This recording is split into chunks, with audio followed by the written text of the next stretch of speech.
Welcome, folks. Today is Tuesday, September the 9th. I am Chief Meteorologist Tim Pandajis, and this is Hurricane Hub Live. We join you on this Tuesday on the eve of the peak of the hurricane season. And once again, it is unusually quiet in the Atlantic Basin. There are no areas of interest, nothing tagged, no named storms. Haven't seen that in years. In fact, we got to go all the way back to 2009 to have a peak of the season where there's been nothing in the basin to watch. However, in the Eastern Pacific, that's remaining quite active.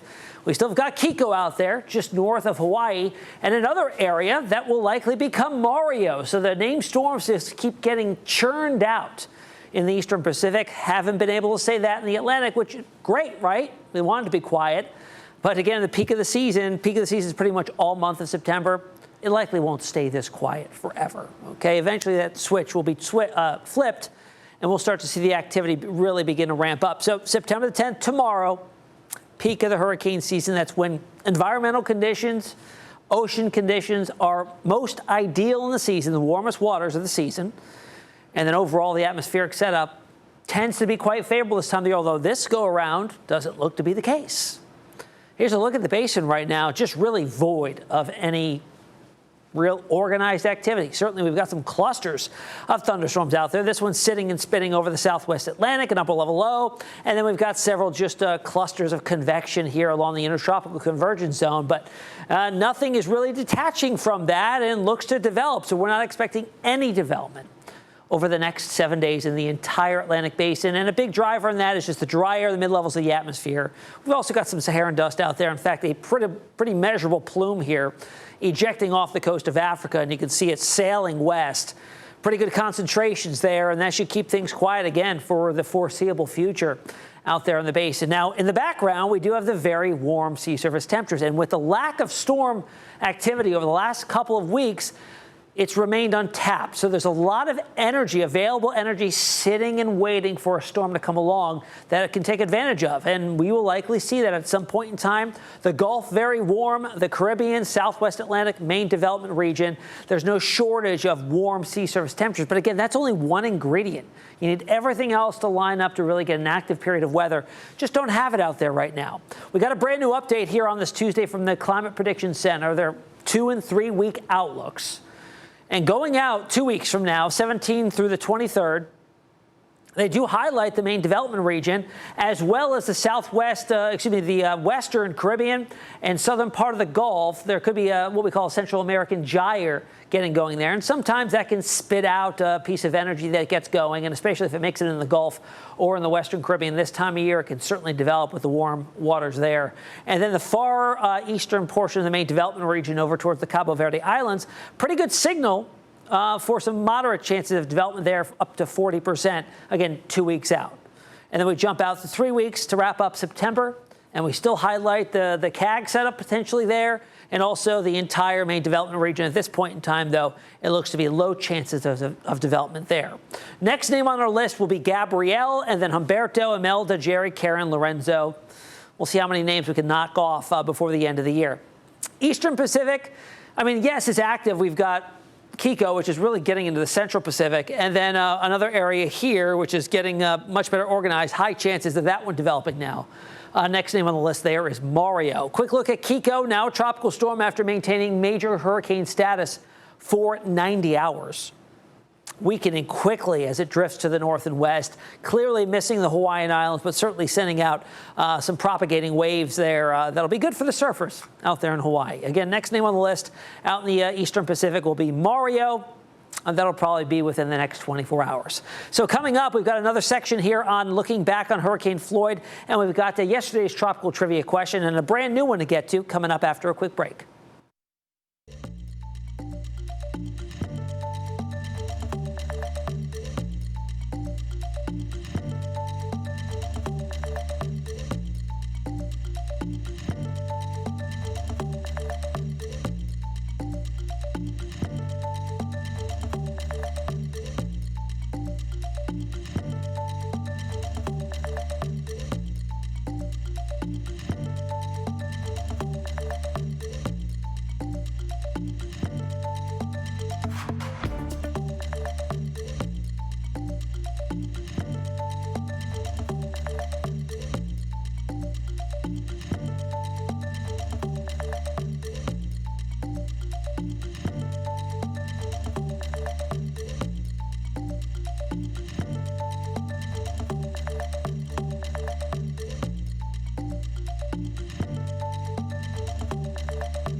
Welcome back to Hurricane Hub Live. Hurricane Floyd in 1999 was a devastating storm that caused catastrophic flooding and significant damage across the eastern United States, particularly in North Carolina and right here in Virginia. So much, though, that our team here at 13 News Now did an hour-long special recapping the destruction.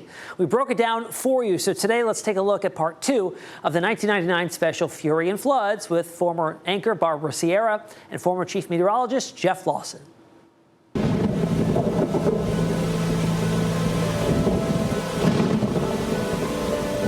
When hurricanes hit, you usually see TV crews in the Outer Banks of North Carolina and Virginia Beach. But the cameras were also pointed toward the peninsula when Floyd came along, and cities like Newport News experienced the floodwaters and fury of Floyd. One of the things that's unusual is normally in areas where we would normally expect to get floods in the low-lying areas and in some of the highest elevations in the community, this time we're getting flooding. This is the worst storm I've seen since I reached this area in 1955. I have never seen anything as bad. The whole bottom den of my house was flooded. My furniture was ruined. The rug was ruined. The National Guard helped me. In some of the highest elevations in the community, this time we're getting flooding. And that's in the Northampton section of the community, which is something unusual for us. It kind of caught us a little off guard, and we had to improvise in terms of planning techniques, in terms of how to get these people evacuated and get them structures situated in various shelters. But it's working out okay. Not the best, not ideal, but it's okay. I know, right? It's one more left. What'll work?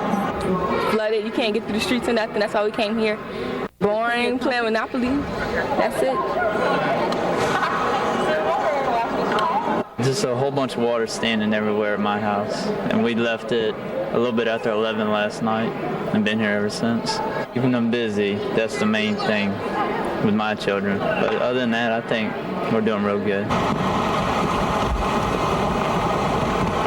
But, I mean, it's fun. We get to get out of school. Trying to keep dry as best as I can with my boots and these raincoat. But it's still kind of damp on the inside. I'm trying to shoot this water that way. I know, I don't think it's going to help a lot, but figured I'd try something. I'm used to floods, but I've never seen anything like this. We're going home. There's an access road somewhere. We're going to find a way to get home. We didn't think we were going to be looking at something like this. Last night, fire department was there. They had a boat. The water was coming up fast, and the power went out, and they just grabbed a few things. My husband's out on a Roosevelt battle group. He's coming home to nothing. Okay,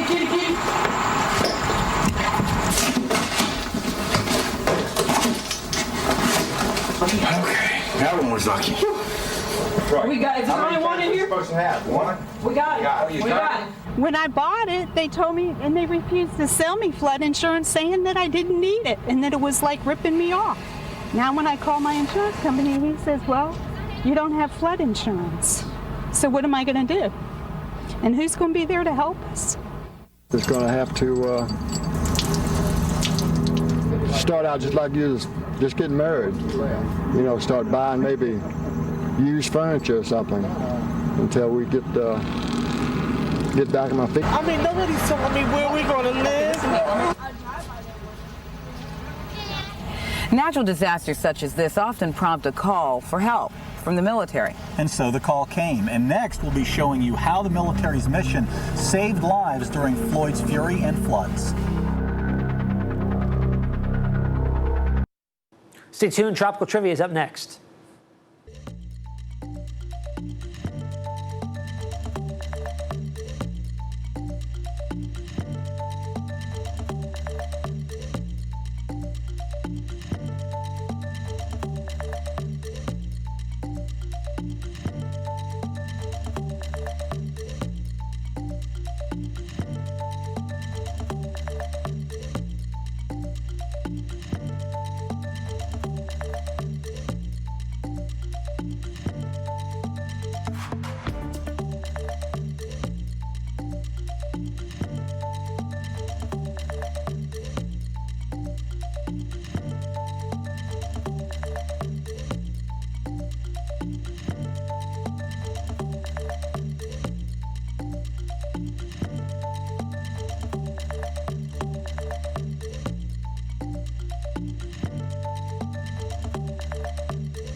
Welcome back. Tropical trivia now. Last night's question, what is the most recent named storm to cross from the Atlantic to the Eastern Pacific? Called a cross-basin storm. We see those all the time. Well, not all the time. They're kind of rare. But the last one was Julia, B.